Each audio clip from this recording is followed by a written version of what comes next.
À la découverte de l'Afrique. Des paysages à couper le souffle, des villes chargées d'histoire, des cultures fascinantes et des trésors insoupçonnés. À la découverte de l'Afrique.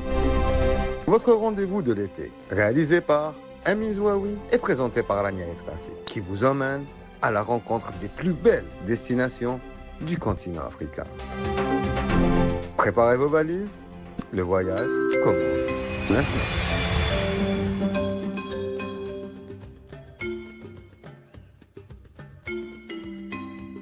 Il existe au cœur de l'Afrique de l'Est un lieu où le temps semble s'être arrêté. Un immense amphithéâtre naturel façonné par la puissance des volcans il y a près de 2 à 3 millions d'années.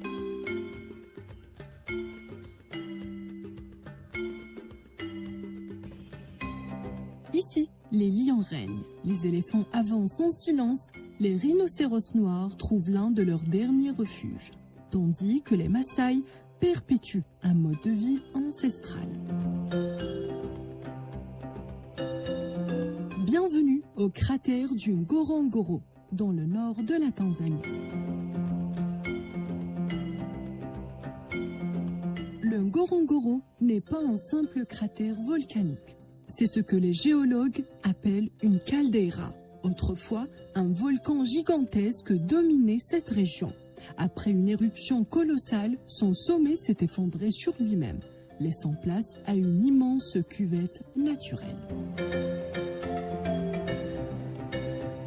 Aujourd'hui, cette caldeira est considérée comme la plus grande caldeira volcanique intacte, non submergée et inactive au monde.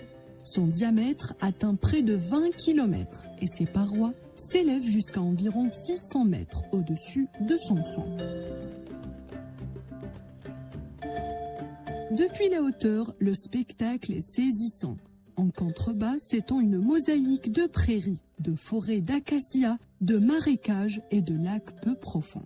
Vue du ciel, cette dépression ressemble à un immense jardin entouré de murailles naturelles. Cette configuration unique explique une richesse exceptionnelle.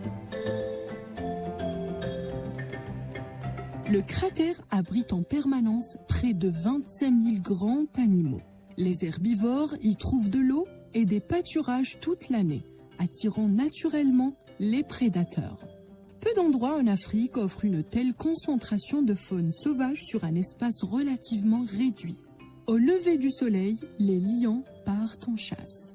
Les hyènes sillonnent les plaines, les buffles traversent les herbes hautes, les hippopotames se reposent dans les mares, tandis que les flamants roses colorent les eaux alcalines du lac Magadi, lorsque les conditions leur sont favorables. Le Ngorongoro est également l'un des meilleurs endroits du continent pour observer le rhinocéros noir, une espèce gravement menacée. Grâce aux efforts de conservation, cette population reste l'une des plus importantes de Tanzanie. Mais le Ngorongoro ne se résume pas à ces animaux. C'est aussi une terre de mémoire. La zone de conservation englobe les célèbres gorges d'Olduvai ainsi que le site de Laetoli, où ont été découvertes des empreintes fossilisées vieilles d'environ 3,6 millions d'années. Ces découvertes constituent des témoignages majeurs de l'évolution humaine et font du Ngorongoro un haut lieu de la préhistoire mondiale. Autre particularité remarquable, ici, l'homme et la nature cohabitent. Depuis des générations, les Maasai vivent dans cette région avec leurs troupeaux. Lors de la création de la zone de conservation en 1959, un modèle original a été adopté. Protéger la faune tout en permettant aux communautés pastorales de poursuivre leurs activités traditionnelles dans une grande partie du territoire. Cette coexistence fait du Ngorongoro un exemple rare de paysage culturel et naturel vivant.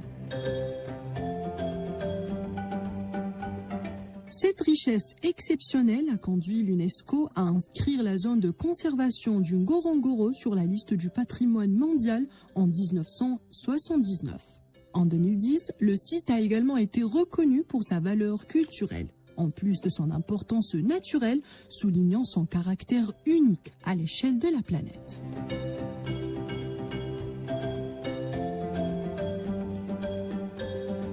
Chaque année, des milliers de voyageurs parcourent les pistes sinueuses qui descendent vers le fond du cratère. Pourtant, malgré sa renommée mondiale, le silence demeure l'une des premières choses qui frappent les visiteurs.